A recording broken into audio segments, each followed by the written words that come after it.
जे कृष्णमूर्ति, जिड्डू कृष्णमूर्ति।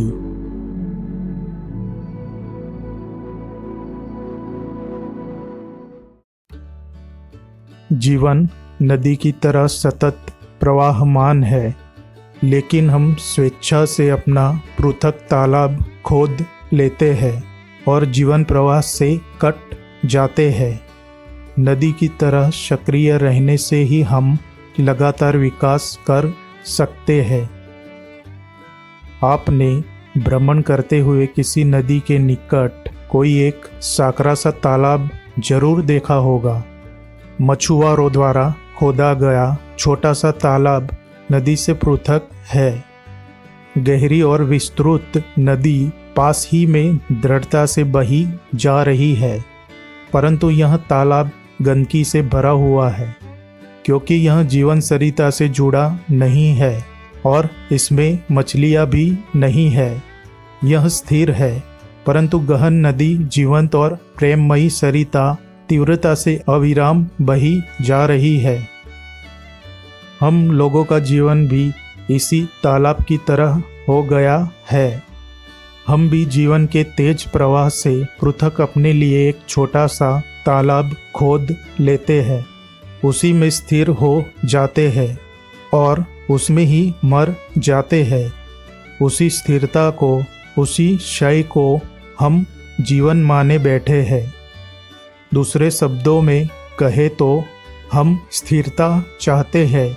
हम ऐसी अभिलाषाएं करते हैं जिसका कभी अंत न हो। हम ऐसा आनंद चाहते हैं जो कभी नष्ट न हो।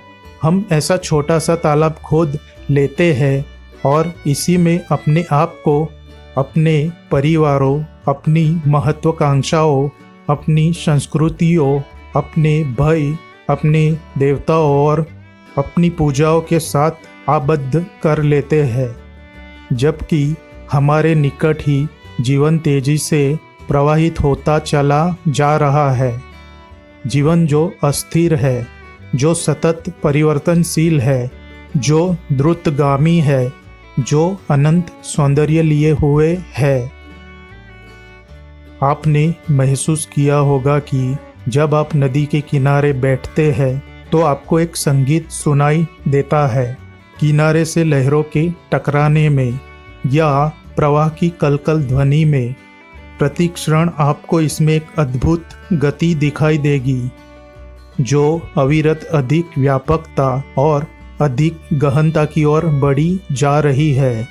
लेकिन उस छोटे से तालाब में गति ही नहीं है, इसका पानी सड़ा हुआ है और हम में से अधिकांश व्यक्ति ऐसा ही शुद्र स्थिर तालाब चाहते हैं, जो जीवन के प्रवाह से पृथक है। इस तालाब की भांति स्थिर जीवन को सत्य मान लेते हैं और इसी बात की पुष्टि के लिए हमने तत्वज्ञान का आविष्कार किया और इसी के पोषण के लिए हमने सामाजिक, राजनीतिक, आर्थिक और धार्मिक सिद्धांतों का प्रतिपादन किया। आप देखते हैं कि हम व्याकुल नहीं होना चाहते हैं, हम तो स्थायित्व चाहते हैं। स्थिरता चाहने का अर्थ है कि हम आनंददायी वस्तु को निश्चित काल तक बनाए रखना चाहते हैं और दुखदायी वस्तु को तुरंत समाप्त करने की इच्छा करते हैं।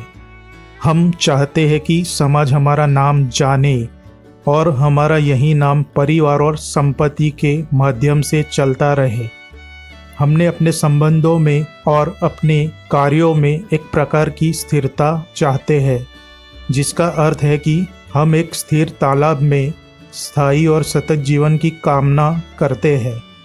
इसीलिए हमने ऐसे समाज का निर्माण किया है जो हमें हमारी संपत्ति, हमारे नाम और कीर्ति की स्थिरता का विश्वास दिलाता है और उसका जिम्मा लेता है। जबकि जीवन इस प्रकार का नहीं है। जीवन अस्थिर है। वृक्ष से झड़ जाने वाली पत्तियों की भांति जीवन स्थायी नहीं है। जीवन में सदैव परिवर्तन होता है। क्या आपने कभी किसी वृक्ष को पतझड़ के मौसम में पत्तियों से रहित आसमान के नीचे खड़े देखा है? क्या आपने देखा है उसके अनंत सौंदर्य को? उसकी समस्त शाखाएं इसका आकार बना रही होती है और इसकी नग्नता में एक काव्य है, एक संगीत है। प्रत्येक पत्ती झड़ चुकी है और वह वसंत की प्रतीक्षा में है। जब वसंत का आगमन होगा तब यह पुनः असंख्य पत्तियों के संगीत से भर जाएगा और यही पत्तियां पुनः पतझड़ में झड़ जाएगी। ऐसा है हमारा जीवन। परंतु हम है कि जीवन में इस प्रकार की कोई वस्तु नहीं चाहते हैं। हम तो अपने बच्चों, अपनी परंपरा, अपने समाज, अपने नाम, अपने थोड़े से गुणों से चिपके रहते हैं। यही कारण है कि हम मृत्यु से भयभीत है। हमें डर है कि कहीं हम अपनी ज्ञात वस्तुओं को न खो बैठे। जीवन स्थिर नहीं है। पक्षी मर जाते हैं, बर्फ पिघल जाती है, वृक्ष आंधियों से गिर जाते हैं। प्रत्येक वस्तु अस्थिर है, परंतु हम केवल वही वस्तु चाहते हैं जो हमारी स्थिरता को पोषित करती है। हम प्रतिष्ठा की चाह रखकर, दूसरों पर अधिकार की इच्छा रखकर वास्तविक जीवन को अस्वीकार करते हैं। चूंकि मन देखता है कि अस्थिर और असुरक्षित अवस्था में रहना खतरनाक और भयपूर्ण है, इसीलिए वह अपने चारों ओर एक दीवार खड़ी करता है। परंपरा व संगठित धर्म की दीवार, राजनैतिक और सामाजिक सिद्धांतों की दीवार, हमारा परिवार, हमारा नाम, हमारी संपत्ति और हमारे द्वारा साधे गए कुछ गुण, ये सभी इसी दीवार के अंदर सीमित होते हैं। ये जीवन के प्रवाह से पृथक है। जीवन तो अविरत रूप से इन दीवारों को, जिनके पीछे भ्रांति है, दुख है, रौंदता चला जा रहा है, छिन्न भिन्न करता चला जा रहा है। इन दीवारों के अंदर के सारे भगवान, सारे शास्त्र और सारे दर्शन व्यर्थ है, क्योंकि जीवन इन सब के परे है। जीवन उस मन के लिए अद्भुत है जो इन दीवारों से परे है, जो अपने अधिकार, संग्रह और अपने ज्ञान के बोझ से भारी नहीं है, जो समय से अतीत और असुरक्षित रहता है। ऐसा ही मन स्वयं जीवन है, क्योंकि जीवन कहीं रुकता नहीं है। लेकिन हम रुकने के लिए पड़ाव चाहते हैं, एक आसरा चाहते हैं। हम एक छोटा सा मकान चाहते हैं, अपना नाम चाहते हैं, दूसरों से प्रतिष्ठा चाहते हैं और कहते हैं कि ये वस्तुएं अत्यंत आवश्यक है। इसी स्थिरता की मांग के आधार पर हम संस्कृति की रचना करते हैं। कृष्णमूर्ति कहते हैं, जीवन नदी की तरह सतत प्रवाहमान है, लेकिन हम अपनी स्वेच्छा से अपना पृथक तालाब खोद लेते हैं और जीवन प्रवाह से कट जाते हैं, क्योंकि हम जीवन के साथ नहीं बहते। हम स्थिरता चाहते हैं। हम ऐसी अभिलाषाएं करते हैं जिसका कभी अंत न हो। हम ऐसा आनंद चाहते हैं जो कभी नष्ट न हो, जबकि हमारे निकट ही जीवन तेजी से प्रवाहित होता चला जा रहा है।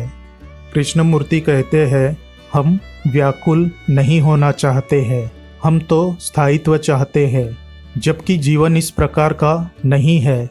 जीवन अस्थिर है, जीवन स्थिर नहीं है। प्रत्येक वस्तु अस्थिर है, परंतु हम केवल वही वस्तु चाहते हैं जो हमारी स्थिरता को पोषित करती है। हम वास्तविक जीवन को अस्वीकार करते हैं।